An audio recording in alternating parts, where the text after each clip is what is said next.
하나님께서 오늘 우리에게 주신 말씀의 제목은 깨어 기다리라 라는 말씀으로 함께 나누겠습니다. 본문 말씀 마가복음 13장 24절에서 37절 말씀 함께 봉독하겠습니다. 시작. 그때에 그 환난 후 해가 어두워지며 달이 빛을 내지 아니하며 별들이 하늘에서 떨어지며 하늘에 있는 권능들이 흔들리리라. 그때에 인자가 구름을 타고 큰 권능과 영광으로 오는 것을 사람들이 보리라. 또 그때에 그가 천사들을 보내어 자기가 택하신 자들을 땅 끝으로부터 하늘 끝까지 사방에서 모으리라. 무화과 나무의 비유를 배우라. 그 가지가 연하여지고 잎사귀를 내며 여름이 가까운 줄 아나니 이는 너희가 이와 같이 너희가 이런 일이 일어나는 것을 보거든 인자가 가까이 곧 문 앞에 이른 줄 알라. 내가 진실로 너희에게 말하노니 이 세대가 지나가기 전에 이 일이 다 일어나리라. 천지는 없어지겠으나 내 말은 없어지지 아니하리라. 그러나 그날과 그때는 아무도 모르나니 하늘에 있는 천사들도 아들도 모르고 아버지만 아시느니라. 주의하라 깨어 있으라. 그때가 언제인지 알지 못함이라. 가령 사람이 집을 떠나 타국으로 갈 때에 그 종들에게 고난을 주어 각각 사물을 맡기며 문지기에게 깨어 있으라 명함과 같으니 그러므로 깨어 있으라. 집 주인이 언제 올런지 혹 저물 때일런지 밤중일런지 각 울 때일런지 새벽일런지 너희가 알지 못함이라. 그가 호련히 와서 너희가 자는 것을 보지 않도록 하라. 깨어 있으라. 내가 너희에게 하는 이 말은 모든 사람에게 하는 말이니라 하시니라. 아멘. 오늘은 2024년 성탄을 기다리는 대림절 첫 번째 주일입니다. 예수님께서 2000년 전 이 땅에 오신 것을 기념하면서 그날을 기다리면서 묵상하는 4주간의 시간을 보내는 절기이면서 교회력으로 보면 새로운 한 해가 시작되는 날입니다. 그래서 신앙의 관점으로 보면 1월 1일이 한 해의 첫 시작이 아니라 이 대림절 첫 번째 주일로 드려지는 오늘이 바로 새해의 시작이 됩니다. 대림절의 의미는 성탄절 전에 오는 4번의 주일을 지키면서 주님의 오심을 기다리는 절기다 라는 의미에서 대림이라는 단어 또는 대강이라는 단어를 사용합니다. 하나님의 아들로 오셨지만 그분은 화려한 왕가의 가문에서 태어나지 않으시고 가장 낮은 말구유에서 그리고 당시 가장 낮은 신분이었던 목자들에게 첫 경배를 받으시면서 가장 겸손한 아기로 이 땅에 오십니다. 그 아기 예수님의 탄생을 기다리고 축하하면서 다시 오실 영광의 주님을 맞이하기 위해 준비하고 기다리는 우리 모든 성도들에게 하늘의 위로와 평화가 함께 하시기를 주님의 이름으로 축원합니다. 아멘. 우리가 인생을 살면서 뭔가를 기다리는 것은 참 쉽지 않습니다. 교회가 세워지고 그 공동체 안에서 한 몫을 감당하는 성도의 성장을 기다리는 것이 쉽지 않고 자녀가 성장하면서 그 인생의 자리에서 자리를 잡아가는 것을 기다리는 것도 쉽지 않습니다. 결혼을 준비하는 신랑 신부에게도 그 기다리는 과정과 시간이 쉽지 않고 미래의 진로를 준비하는 청년 당사자들에게 있어서 기다림은 아마 더욱더 쉽지 않은 시간이 될 것입니다. 우리가 그저 단순하게 정류장에서 버스 오기를 기다리는 그런 기다림이나 또 카페에서 친구가 오기를 기다리는 그런 정도라면 얼마든지 그런 것들은 가볍게 기다릴 수 있고 또 기다리는 그 자체가 뭔가 새로운 시작을 또는 새로운 만남을 의미하는 것이기에 충분히 기다릴 수 있는 기다림입니다. 앞에서 말씀드린 참 기다리기 어려운 것들에 대한 간단한 예를 드렸는데 그 중에서도 가장 힘든 기다림을 꼽으라고 한다면 바로 예수님의 부활 승천하신 이후에 2000년을 기다려도 오시지 않고 얼마나 더 기다려야 오실지 모르는 예수님을 다시 기다려야 한다라고 하는 것은 아마 믿음의 삶을 살아가는 사람에게 있어서 가장 쉽지 않은 기다림이다 라고 말할 수 있습니다. 그런데 오늘 본문에서 우리에게 분명하게 말씀하시는 것은 믿는 자는 깨어서 기다려야 한다라고 말씀합니다. 그렇다면 왜 우리가 기다린다라고 하는 이 단어 앞에 깨어서 기다려야 한다라는 말이 붙는가? 깨어서 기다린다라고 하는 건 어떤 의미를 가지고 있는가에 대해서 한번 고민해 볼 필요가 있고 거기에 대한 답을 오늘 본문을 통해서 한번 찾아가 보고자 합니다. 깨어서 기다려야 할 첫 번째 이유는 바로 시대를 바르게 볼 수 있기 때문에 이 시대를 바르게 보고 알아야 하기 때문이다 라고 말할 수 있습니다. 본문 28절에서 31절 말씀에 보면 예수님께서 무화과 나무의 비유를 말씀하시면서 이렇게 말씀하십니다. 그 가지가 연하여지고 잎사귀가 나오면 여름이 되는 줄을 아는 것처럼 마지막 때의 징조가 보이면 마지막 날이 가까워 온 줄을 알 것이다 라는 말씀입니다. 예수님께서 공생의 삶을 살아가면서 제자들과 함께 하시면서 제자들에게 가르치시고 또 예수님 앞으로 모여든 많은 백성들에게 말씀하시는 그 모든 것을 기록하는 복음서의 내용을 보고 있으면 대부분이 비유로 기록되어져 있다는 것을 알 수 있습니다. 근데 그 비유 가운데 특징 중에 하나가 예수님께서 언어의 유희를 상당히 즐기시는 분이었다는 것을 알 수 있습니다. 마치 오늘 본문에서 이 여름이라는 단어와 또 오늘 본문에서는 마지막 날이라고 표현하지만 원어에서는 종말이라는 단어를 사용합니다. 그러면 이 여름이라는 단어의 히브리 원어가 카이츠라는 단어를 씁니다. 그리고 이 종말이라는 히브리 원어는 캐츠라는 발음을 가지고 있습니다. 무슨 말이냐면 카이츠, 캐츠라고 하는 이 두 단어가 매우 유사한 발음의 형태를 가지고 있다는 겁니다. 예수님께서는 이 종말을 이야기하시는 비유의 언어로 여름과 종말이라는 단어를 함께 사용하셨다라고 하는 겁니다. 오늘 이 종말이라는 단어가 얼른 기억이 안 날 수 있다는 거죠. 종말이라는 단어가 그들이 늘 생각하고 살아가는 단어가 아닌 겁니다. 그런 그들에게 카이츠라는 여름이라는 단어를 말씀하시면서 그것이 바로 캐츠라는 종말이라는 단어로 연결되게 하시면서 종말이라는 단어, 이 종말이라는 의미가 우리에게 어떤 의미가 있는가를 깨달으라는 겁니다. 그래서 잊어버릴 수 있고 또는 그 단어에 대해서 생각 안 하고 넘어갈 수 있는데 여름을 떠올리면 여름? 종말이라는 단어와 같은 단어지 라고 쉽게 떠올릴 수 있었다는 겁니다. 어떻게 보면 약간 아재 개그처럼 보이기도 하고 말장난처럼 보이기도 하지만 예수님은 당시 시대를 살아가는 사람들에게 이 종말이라는 단어가 사실 그들에게 있어서는 매우 거리감이 있는 단어였다라고 말할 수 있습니다. 그러면서 여름이라는 단어를 사용하시면서 그들이 늘 일상의 삶, 사계절, 계절의 시간 속에서 종말이라는 단어를 생각하고 떠오르게 만드셨다는 겁니다. 종말을 생각하면서 살아야 한다는 당위성을 말씀하는 것이면서 동시에 오늘 본문을 읽는 우리에게도 오늘 살아가는 우리가 이 시대 가운데 얼마나 이 종말이라는 단어를 잊고 살아가는가에 대해서 다시 한번 우리에게 상기시켜주고 있는 말씀이 되는 겁니다. 오늘을 살아가는 대부분의 많은 사람들 가운데 이 마지막 종말의 시대를 인지하고 살아가는 사람들이 과연 얼마나 된다고 생각하십니까? 가장 가까운 예로 오늘 여러분은 매일 아침 눈을 떴을 때마다 오늘 나에게 주어진 이 시간이 마지막 하루일 수도 있겠구나.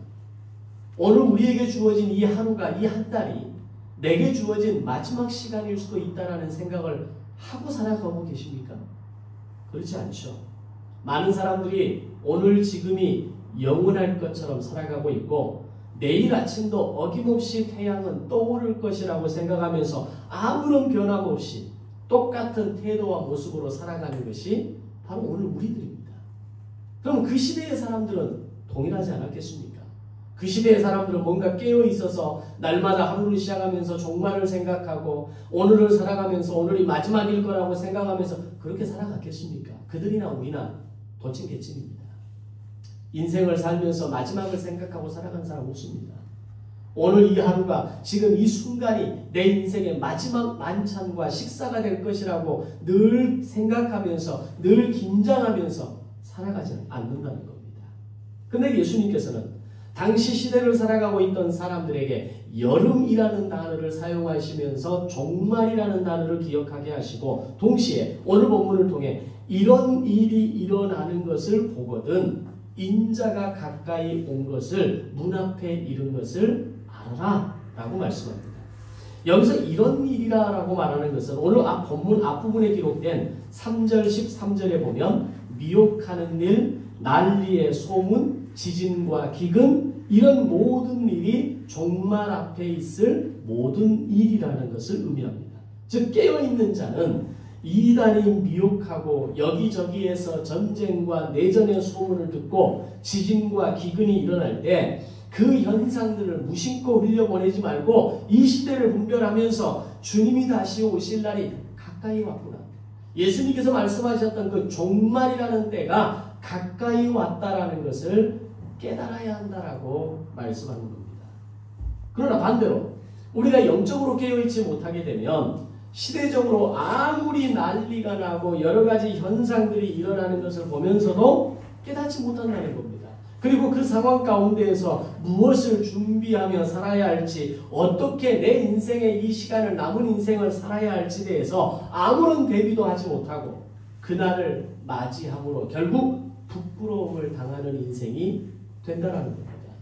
그래서 복음서의 열처녀 비유에서도 그런 이야기가 나오지 않습니까? 5 처녀는 기름을 준비하지만 나머지 5 처녀는 기름을 준비하지 못했습니다. 정작 그 마지막 밤이 왔을 때 하나님 그 마지막 밤이 왔을 때 이 5 처녀는 기름을 준비하지 못함으로 인해서 부끄러움을 당했다라는 표현을 사용합니다. 오늘 우리가 이 땅을 살아가면서 종말을 준비한다는 것은 이 시대에 많은 일어나는 여러 가지 일들과 사인들을 바라보면서 그날이 얼마 남지 않았구나. 이 마지막 종말의 때가 오늘 우리의 인생에 곧 다가오겠구나라는 것을 생각하면서 오늘 내가 어떻게 살아야 하는지, 내가 하나님 앞에서 어떻게 믿음의 삶으로 이겨내야 하는지, 그리고 내게 주신 이 말씀의 원리들을 어떻게 살아내야 하는지를 고민하면서 그것을 묵상하면서 그것을 살아내기 위해 몸부림치면서 살아야 하는 모습을 말씀하고 있는 겁니다. 그런데 여기서 말하는 이런 일이라고 언급된 것이 우리에게 너무 익숙하지 않습니까? 신천지를 비롯한 이단들의 미혹이 끊어지지 않습니다. 세월호 사건이 터졌을 때 오래된 기억 속에 있었던 구원파라는 그 단어가 어느덧 우리는 잊고 살았습니다. 그런데 세월호 사건을 터지면서 유병헌 씨가 나오면서 이 구원파의 이 어떤 힘, 그들이 가진 권력, 그들이 가진 이 경제력이 정치와 경제 영역에 얼마나 깊이 스며들었는지를 우리는 그때 알았습니다. 결국 세월호 사건이 터지는 그 한 축의 영역을 담당했던 것이 이단의 그들의 어떤 힘과 그들이 가진 권력의 영향이었다는 겁니다. 러시아와 우크라이나의 전쟁은 이미 2년을 넘어서 지속되고 있습니다. 어젠가 그제 처음으로 젤렌스키 대통령이 휴전할 의향이 있다라는 얘기를 처음 했습니다. 그 조건이 뭐냐면 지금 잃어버린 땅에 대해서는 요구하지 않겠다. 그러나 나토 가입을 허락해주면 러시아에 정복되지 않은 우크라이나 영토에 대해서 나토 가입을 허락해주면 휴전하겠다. 제 생각에는 휴전은 곧 될 거라고 생각합니다. 전쟁은 곧 끝날 겁니다. 그러나 우크라이나와 러시아의 전쟁이 끝났다고 해서 전쟁과 내전의 소식은 끝난 걸까요? 이스라엘과 하마스의 전쟁은 계속되고 있습니다. 이스라엘과 이란과 이스라엘을 중심으로 한 중동 전쟁에 이 도화선은 언제든지 촉발될 수 있는 상황이고 계속해서 여러 나라에서 들려지는 어떤 쿠데타와 내전의 소식들이 매스컴을 통해서 계속해서 우리에게 들려오고 있습니다. 지진과 기근, 홍수와 폭염, 폭설과 한파의 소식은 이미 이 지구에게 위기를 안겨준 지 오래되었습니다. 우리가 지난 여름을 보내면서 얼마나 뜨거웠습니까? 그런데 그 여름이 가장 시원한 여름이라는 것을 매스컴은 이야기합니다. 올 겨울은 더 추울 것이고 내년 여름은 더 뜨거울 것이고 그 이후의 여름은 더욱더 뜨거워져서 이미 지난 여름에 50도까지 육박한 이 지구촌의 어느 한 지역들이 있습니다. 우리나라는 40도를 넘어선 것은 기본입니다. 그러면 내년 여름은 어떨까요? 인간이 살아날 수 있는 그런 여름의 온도가 아닐 겁니다. 이렇게 뚜렷하고 분명한 사인, 이런 일의 사인이 있음에도 불구하고 오늘 현재를 살아가는 우리마저도 마지막 종말이 다가오고 있음을 우리도 세상도 알지 못하고 있다는 겁니다. 오늘의 본문과 함께 볼 수 있는 구약의 이사야 64장 5절에 보면 이사야가 주께서 하늘을 가르고 강림하실 때에 이런 일이 있다라고 이야기합니다. 주께서 그날에 공의를 행하는 자를 선대하려 하셨는데 주의 백성이 여전히 범죄함으로 주의 진노를 초래하게 되었고 이런 현상이 이미 오래되었으니 우리가 어찌 구원을 얻을 수 있겠느냐라고 한탄하며 물음합니다. 이처럼 이사야 시대나 예수님 당시에도 마지막 종말의 시대를 분별하지 못하고 살았다는 겁니다. 심지어 이사야 시대에는 북왕국 이스라엘이 멸망하고 남왕국 유다가 멸망하게 되는 그 위기 가운데의 상황이 아닙니까? 그런 일들이 이미 일어났고 앞으로 일어날 가능성이 있음에도 불구하고 그 시대를 살았던 그 사람들이 이런 일이 일어났음에도 불구하고 예수님 당시에도 이런 일이 있었음에도 불구하고 오늘을 살아가는 우리에게도 이런 일이 여전히 반복됨에도 불구하고 그때나 지금이나 종말을 생각하고 살아가는 사람들은 없다는 겁니다. 오늘날에도 사람들은 시대를 분별하지 못합니다. 극심한 환경 파괴와 윤리적 파괴로 인해서 코로나와 같은 질병이 팬데믹을 불러일으키고 탐욕으로 지구를 오염시킨 것이 이미 오래되었지만 깨닫지 못하고 하나님의 진노를 초래하고 있습니다. 지금 부산에서 전 세계 환경단체 환경의 어떤 이 부분을 결정하기 위한 중요한 국제회의가 열리고 있습니다. 근데 이 국제회의가 결론을 못 내리는 중요한 이슈 하나가 뭔지 압니까? 플라스틱 완화를 결정하지 못하는 겁니다. 우리가 플라스틱 사용을 줄이자라고 하는 이 결정 하나를 전 세계에 관련 있는 나라의 지도자들이 모여서 회의를 하고 있는데 이거 하나 때문에 결정을 못하고 있다는 겁니다. 이런 일이 일어나고 있음에도 불구하고 이런 일이라고 하는 사인이 우리 가운데 있음에도 불구하고 플라스틱 그 하나를 우리가 완화하고 감소하자라는 이 정책 앞에 동의를 못하고 있다는 겁니다. 그로 인해서 기후온난화는 계속해서 일어나고 있죠. 그로 인한 생태계의 파괴는 앞으로 더 심각하게 다가올 거고 코로나보다 더 혹독한 바이러스의 창궐이 분명히 다가올 겁니다. 그보다 더 무서운 건 심각한 식량난입니다. 앞으로의 이 지구촌의 이슈는 식량난이 될 겁니다. 지금은 우리가 아무것도 이 부분에 대해서 느끼지 못하고 밖에 나가고 마음대로 사 먹을 수 있고 또 내가 원하는 것들을 기후식품들을 얼마든지 즐겨할 수 있지만 커피가 먹기 어려운 때가 곧 다가올 겁니다. 이미 커피 재배의 주요한 어떤 생산지가 이미 환경오염으로 인해서 기후온난화로 인해서 파괴되어 버렸습니다. 가장 쉬운 예로 우리가 살아가고 있는 이 대한민국 땅에서도 과일이 안 됩니다. 계속해서 과일이 위로 올라가야 됩니다. 생산 시기가. 이 아래쪽에서는 더 이상 배가 이루어지지 않습니다. 더 심각해질 겁니다. 이런 심각한 식량난의 문제와 그리고 바이러스의 창궐과 우리의 삶의 기후온난화로 인해서 온난화가 아니죠. 기후열대화입니다. 이런 일들이 이 일이 지금 우리가 살아가고 있는 이 시점에 일어나고 있다는 겁니다. 근데 우리는 미래에 대해서 가장 걱정하는 큰 공통분모가 뭡니까? 노후 준비죠. 그러나 이 시대를 분별하지 못하고 준비하지 못하면 이 땅을 살아가는 남은 시간 동안 살아가면서 경험하게 될 고통은 단순히 노후와 생계의 문제가 아닌 생존의 문제를 결정해야 될 그런 것을 걱정해야 되는 시대가 곧 오게 될 겁니다. 그게 종말입니다. 그래서 예수님은 이 시대의 다양한 현상들을 보면서 시대를 분별하고 앞으로 다가올 마지막 때를 준비하라. 그래서 믿음의 사람들은 깨어서 기다리라고 말씀하고 있는 겁니다. 예수님께서 이렇게 분명하고 구체적으로 우리에게 말씀하시기에 우리 믿는 사람들이 누구보다 먼저 깨어나 이 시대를 분별해야 합니다. 그래서 하나님의 창조 질서를 회복하기 위해서 세상적으로는 탄소 배출 감소에 앞장서야 되고 영적으로는 영혼들을 일깨워서 예수를 알지 못하는 이들의 그 마음을 깨우고 그들에게 복음을 심고 믿음의 모습을 통해서 하나님의 나라를 이루는 일에 우리가 할 수 있는 모든 것을 다 동원해서 기도하고 전도하고 그들에게 예수의 이름을 증거해야 되는 겁니다. 그렇게 깨어 있어 시대를 분별하고 준비할 때 우리는 다시 오실 주님을 반갑게 맞이할 수 있는 것입니다. 믿는 자가 깨어서 기도해야 되는 두 번째 이유는 그날이 언제인지 아무도 알 수 없기 때문에 우리는 깨어 있어야 합니다.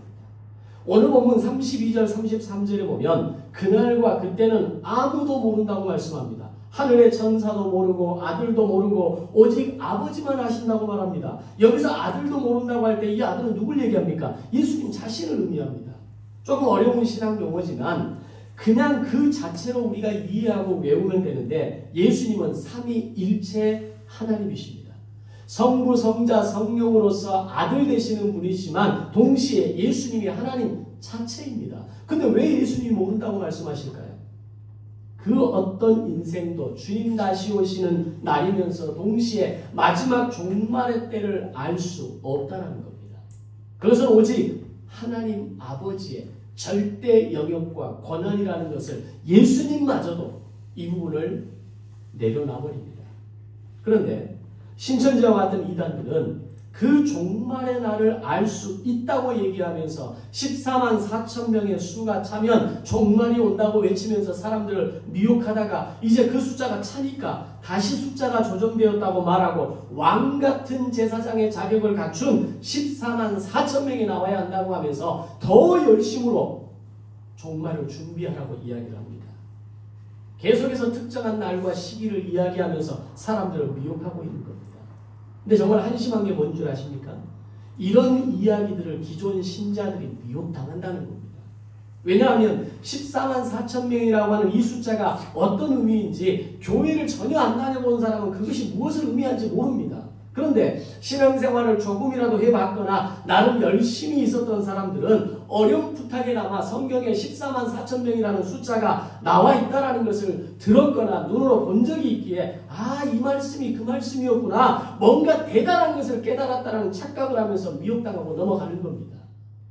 14만 4천 명 이 숫자만이 아닙니다. 성경에서 이야기하는 어떤 이야기를 그들의 방식으로 풀어나가는 걸 들으면서 야, 내가 그걸 알았어. 내가 그런 엄청난 의미가 있다는 걸 내가 이제야 알았어. 이런 어리석은 이야기들을 하고 있다는 겁니다. 뭔가 대단한 것을 아는 것 같지만 사실은 그것이 진리가 아닌 것을 알아야 됩니다. 그들이 말하는 그런 방식과 그날이라고 말하는 해석은 옳지 않고 그렇게 종말을 계산할 수 없습니다. 왜냐하면 종말의 날은 오직 아버지 하나님만이 결정하시고 아무도 모르게 그날은 임하기 때문입니다. 자, 그럼 이렇게 질문할 수 있겠죠. 그럼 그날은 도대체 언제 오는 것이냐? 과연 실제로 그날은 오는 것이냐라고 반문하는 사람들이 있을 수 있습니다. 그런데 실제로 예수님께서 말씀하신 그날이 실제로 왔습니다. 바로 AD 70년에 일어난 예루살렘의 멸망입니다. 30절에 이 세대가 지나가기 전에 이 일이 다 일어나리라 라고 하신 것처럼 먼저 이 세대를 예수님 당시에 살았던 제자들의 세대로 본다면 그날은 기원 후 70년에 일어난 예루살렘의 멸망이었습니다. 그들은 이 예루살렘의 멸망을 보면서 예수님이 말씀하셨던 그날이 바로 이거였구나. 그 성전이 불타고 로마의 그 군대에 의해서 짓밟히는 모습을 보면서 예수님이 말씀하신 종말이 이거였구나. 그들은 깨달았을 겁니다. 당시에 네로 황제를 보면서 예수님이 계시록에 기록된 666의 숫자가 네로를 상징하는 거였구나. 그들은 그렇게 이해하고 깨달았을 겁니다. 예수님이 말씀하신 것처럼 당시 살았던 그 세대가 지나가기 전에 이스라엘에게 있어서의 종말은 바로 그 시간이었습니다. 그런데 동시에 예수님이 말씀하신 그날은 그것만을 말씀하시는 것이 아니라 앞으로 다가올 마지막 종말의 시대가 있다는 것을 동시에 말씀하고 있다는 겁니다. 이 세대가 지나가기 전에라고 하는 이 세대라는 말을 좀 더 확장된 의미로 해석해 보면 예수님 당시에 이 세대를 말씀하시는 것에서 동시에 이후 역사에 계속해서 등장하는 많은 믿음의 사람들, 그 제자들의 세대가 동시에 해석될 수 있는 겁니다. 따라서 이 일이라고 예언하신 환란은 예루살렘 멸망뿐만 아니라 그런 환란과 종말과 같은 역사는 이후에 인류의 역사에 수차례 존재합니다. 유럽의 70% 인구가 그들이 전염병으로 괴멸하는 시대가 있었습니다. 그들에게 있어 그날은 종말이었죠. 그러나 진정한 종말은 그것이 종말의 끝이 아니라 바로 이 세상 마지막에 분명히 오게 된다는 것을 이 세대라는 이 단어를 통해서 예수님 당시의 이 세대, 중세시대의 이 세대, 21세기를 살아가는 오늘 우리에게 이 세대는 모든 믿음의 사람들을 상징하는 단어가 되는 겁니다. 따라서 성경에서 언급하는 종말은 죽을 것 같은 고통의 시대를 포함하면서 동시에 궁극적으로 세상 끝날의 종말을 함께 뜻하는 단어입니다. 따라서 이런 일이라고 하는 것은 그 시대에도 통했고 20세기가 오기 전까지도 통했고 지금 우리가 살아가는 이 시대에 동일하게 이런 일은 통하고 있는 겁니다. 그리고 여전히 그 일들은 앞에서 말씀드린 것처럼 전쟁과 내전, 기후온난화, 지진과 기근, 그리고 수많은 이단들의 미혹의 소리가 끊임없이 우리에게 들리고 있다고 하는 겁니다. 자, 그런데 이 가운데서도 우리가 좀 주목해 봐야 될 것은 불과 40년 후에 일어나게 될 예루살렘 성전 파괴의 날을 예수님께서 가르쳐주지 않았다는 겁니다. 예수님 그걸 몰랐겠습니까? 이 세대가 가기 전에 이런 일이 일어날 것이다. 이 세대가 가기 전에 마지막 종말이 오게 될 것이다 라고 말씀하시는 그 메시지 안에는 이미 40년 후 AD 70년에 로마의 장군에 의해서 예루살렘이 멸망하게 되는 걸 예수님은 알고 계셨습니다. 그런데 그걸 말씀하지 않았다는 겁니다. 이미 당시 시대에 많은 사인들이 종말을 예고하고 있었기에 그날이 언제인가를 가르쳐주는 게 그들에게 아무런 의미가 없었기 때문이기도 하지만 동시에 설령 그날을 가르쳐줬다 할지라도 예수님을 믿지 않는 사람들은 뭐라고 얘기하겠습니까? 저 미친 청년 예수가 헛소리하는 거예요. 좋아. 어디 그날이 오는지 안 오는지 진짜 보자라고 하면서 더욱 광란으로 치달았을 겁니다. 우리가 영화라든지 매스컴을 통해 들려지는 그 모습을 우리가 이런 단적인 모습을 보지 않습니까? 그들이 뭔가 경고가 주어지고 뭔가 그들에게 법적인 제재가 주어지고 이런 전쟁, 범죄와의 전쟁이 선포됐다고 해서 갑자기 딱 수그러들는가요? 어디 한번 봐보자. 내가 이기나 네가 이기나 한번 보자라고 하면서 광란의 범죄는 더 극으로 치닫는 걸 보게 됩니다. 또한 동시에 예수님을 잘 믿는 사람들은 오히려 옳지 않은 방법으로 재림을 준비하는 어리석은 방법을 택할 수 있었기 때문입니다. 그 예가 바울로부터 최고의 칭찬을 받았던 교회 중에 하나가 데살로니가 교회였습니다. 데살로니가 교회가 건강한 교회로 세워져 있을 때 정말 바울을 통해서 칭찬받죠. 내가 너희로 인해서 너무 기쁘다. 너희에 대한 그 기쁨의 소식이 나에게 들려와서 내가 지금 고난 가운데 있지만 그 고난 가운데에서도 내가 절망하지 않고 내가 날마다 새 힘이 솟는다라고 표현합니다. 그런데 그들이 어느 날 잘못된 종말론을 받아들입니다. 그러면서 모든 생활과 직업을 포기하면서 그릇된 종말론의 모습으로 다가가고 있다는 소식을 바울이 들렸을 때 데살로니가 후서를 통해서 바울이 불같이 화를 냅니다. 너희들은 어떻게 그럴 수가 있냐? 내가 너희에게 진정한 복음을 전했는데 너희들은 그 그릇된 종말론을 받아들이면서 직업도 포기하고 생활도 포기하고 모여서 함께 기도하고 우리가 먹고 함께 떡을 떼자라고 얘기하면서 일반적인 모든 삶의 질서를 깨트리는 그들을 향해서 바울은 경고하고 있는 겁니다. 거기서 끝나지 않습니다. 20세기가 오기까지 끊임없이 이 종말에 대한 그릇된 사건들은 존재했습니다. 이후에 20세기를 들어와서 매스컴을 통해 들려진 이 그릇된 종말론을 준비했던 이장님 씨의 다미선교회, 박순자 씨의 오대양 사건, 일본의 옹진리교, 이 모든 게 다 그릇된 종말론으로 인해서 나타난 결과였다는 겁니다. 그날을 알면 뭔가 우리가 변화될 것 같습니까? 그날을 알면 우리가 더 건강하게 믿음의 삶을 살 것 같습니까? 예수님을 믿지 않는 사람들은 더 극으로 치달을 것이고 예수님을 잘 믿었던 사람들마저도 이제는 끝났다. 이제는 직업 아니고 우리 일하는 거 얼마나 지긋지긋합니까? 뭔가 우리가 목표를 이루어내는 거 얼마나 힘듭니까? 제가 지난 2월 달에 레일을 구입하고 이번 10월까지 11월 말까지 지금 하면서 딱 10개월 만에 3만 킬로 탔습니다. 얼마나 전국을 누비고 다녔는지 느낌 오시죠? 제가 정말 재미있어서만 갔겠습니까? 왕복 500km, 400km 되는 거리를 이틀간에 왔다 갔다 하면서 그 시간에 제가 정말 즐거웠겠습니까? 저도 놀고 싶습니다. 저도 쉬고 싶고 저도 좀 편안하게 살고 싶어요. 여기 앉아있는 분 중에 공부하는 게 쉬운 사람이 있고 일하는 게 쉬운 사람이 누가 있습니까? 아, 주님이 오신다고? 그날이 이날이야? 당장 다 직업 때리실 겁니다.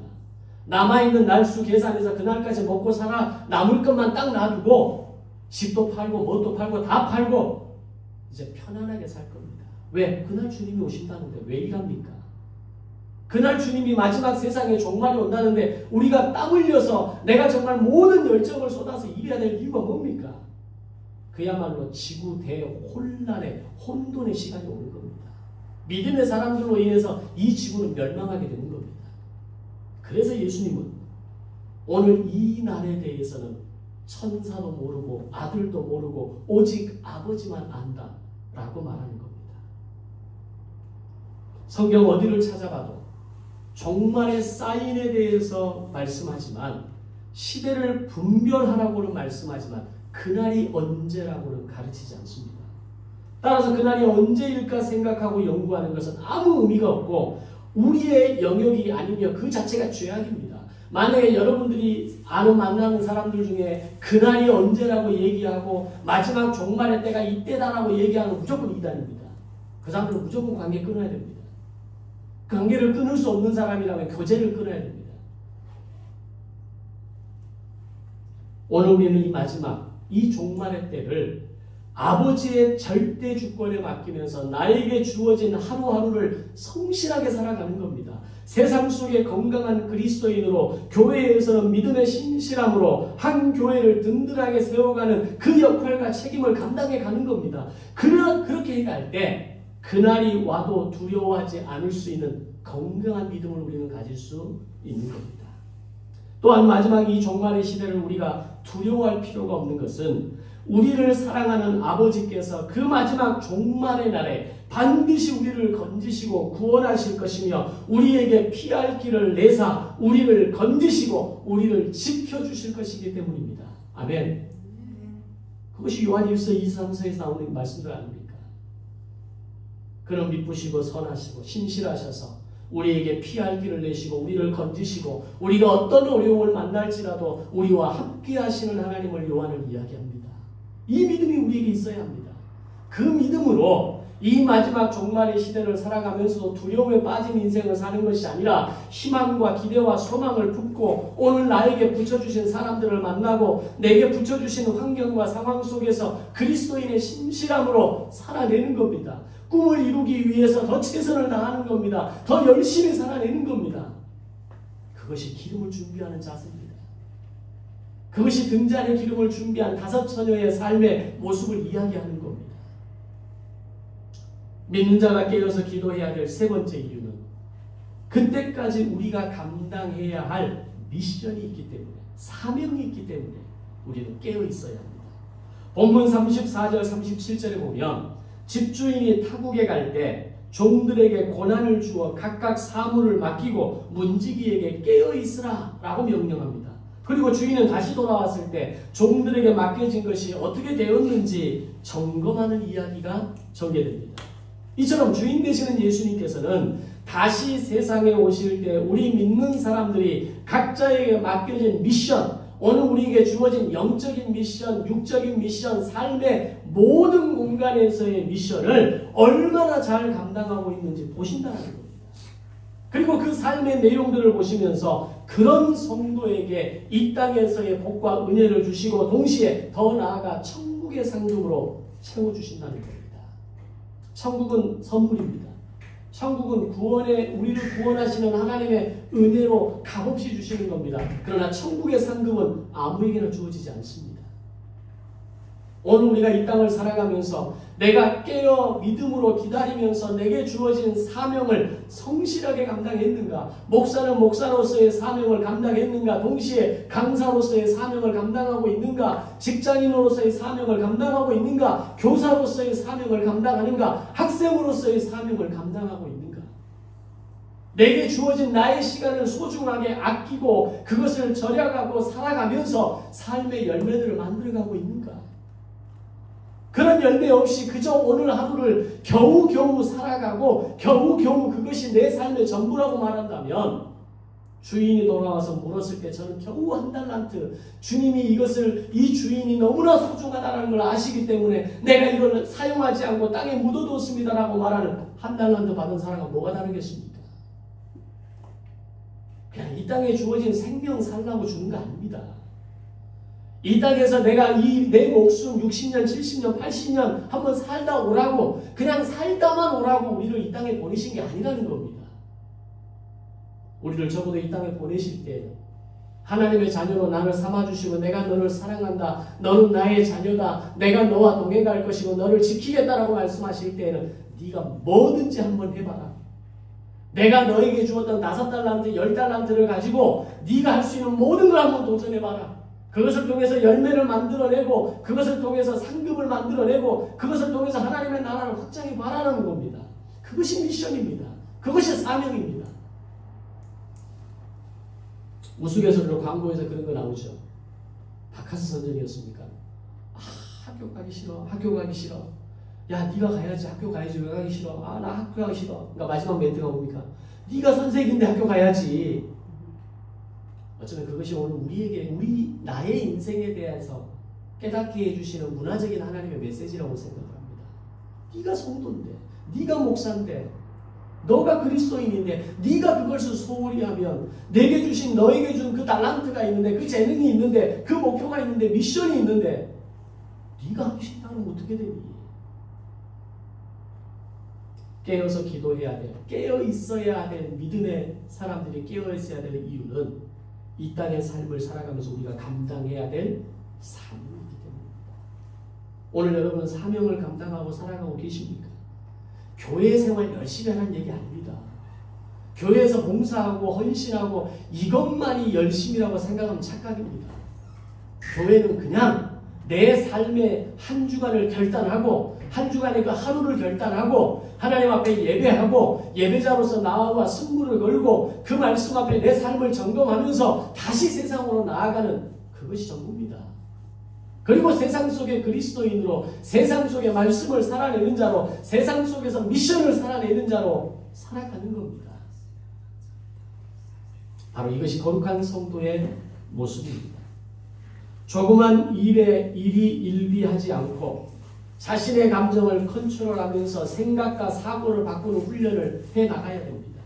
그런 훈련을 통해서 자신의 부정적인 감정과 생각이 자신의 삶을 정복하지 않도록 그것들에게 나의 성도라는 정체성이 함몰당하지 않도록 정복당하지 않도록 다스리고 나아가야 하는 겁니다.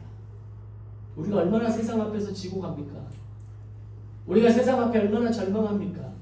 수없이 포기하고 수없이 감정의 오르락내리락을 경험하면서 그렇게 겨우겨우 인생을 살아간다면 깨어있는 믿음의 성도의 모습이 아니라는 겁니다.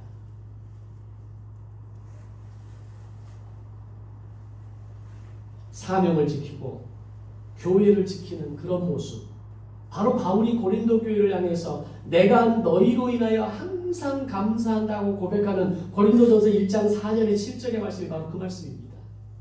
고린도 교회를 향해서 바울은 항상 내가 너희로 말미암아 하나님께 감사한다 이런 표현을 씁니다. 모든 은사에 부족함이 없이 우리 주 예수님의 나타나심을 기다리는 너희들로 인해서 나는 감사한다 라고 이야기합니다. 이것이 여러분을 향한 저의 간절한 기대이기도 합니다. 여러분에게 주어진 사명을 지키시고 여러분에게 맡겨진 교회를 지키는 성도들이 되시기를 바랍니다. 예배의 자리를 지켜주시고 믿음의 자리를 지켜주시고 교회가 세워지고 운영되어지고 교회가 하나님의 나라를 확장할 수 있도록 재정의 한 몫을 감당해 주시는 성도들이 되시기를 바랍니다. 그것으로 인해 하나님의 나라는 확장되어져 가는 겁니다. 내가 아무런 헌신하지 않고 내가 아무런 수고하지 않고 내가 아무렇게 살아내지 않는 내용이 없는데 어떻게 세상이, 어떻게 하나님의 나라가, 어떻게 꿈이 있는 교회가 성장할 수 있겠습니까? 동시에 이것은 여러분을 향한 하나님의 기대이고 칭찬이 되기를 소망합니다. 우리는 예수 그리스도로 말미암아 이 시대를 분별하기 위해 깨어 있어야 합니다. 예수 그리스도와 십자가의 그 부활이 하나님 나라의 새 시대를 열어주시고 시대를 보는 눈을 소망으로 항상 열어주시기 때문입니다. 또한 우리는 그날이 언제일지 모르지만 깨어 기다릴 수 있게 되었습니다. 주님은 우리가 믿을 때에 성령으로 보증해 주셔서 언제나 환난을 이기며 살게 하시기 때문입니다. 아까 소희자매가 기도할 때 그런 기도했죠. 내 안에 계시는 성령님, 이 자리에 함께 하셔서 성령의 충만함으로 말씀의 능력으로 우리에게 임하게 달라고. 이미 우리 안에는 성령님이 내주하십니다. 내 안에 성령님이 동행하십니다. 성령님이 함께 거하십니다. 그분이 나의 보증이 되어 주셨습니다. 아멘. 그 성령님을 붙잡고 언제나 환난을 이기며 그 마지막 기름 준비를 최선을 다했던 다섯 처녀처럼 오늘 본문에 다시 주인이 돌아와 너희에게 나누어 준 것들을 내가 계산하겠다라고 말씀할 때, 그렇게 얘기했을 때 그들이 당당하게 우리가 이렇게 남겼습니다라고 말할 수 있는 그런 깨어있는 성도들이 되시기를 바랍니다. 그리고 우리는 미션을 행하기 위해 깨어있을 수 있게 되었습니다. 주님이 우리를 충성되이 여겨서 귀한 직분을 맡겨주시고 귀한 직업을 맡겨주시고 그 일들을 감당할 수 있는 능력을 주셨다면 우리는 사랑으로, 충성으로, 사명의 자세로 감당할 수 있어야 할 것입니다. 힘들고 어렵습니다. 하루하루를 살아낸다는 게 결코 쉽지가 않습니다. 뭔가 결과물을 만들어내는 것이 우리의 삶에 있어서 이렇게 힘들고 어렵다. 좀 쉽게 살 수도 있을 텐데, 그러나 주님이 우리에게 기대하시는 것은 내가 너에게 맡긴 것, 내가 너에게 주어진 이 미션, 이 사명을 한번 감당해봐라. 그럼 내가 그것에 대해서 절대 잊지 않겠다. 하늘의 상급으로, 천국의 상급으로 이 땅에서 네 자녀가 따먹을 수 있는 열매로 너에게 주겠다라고 말씀하시는 겁니다. 이 대림절에 깨어있는 성도 여러분에게 마침내 하나님은 그 영광을 보여주실 것입니다. 기도하겠습니다.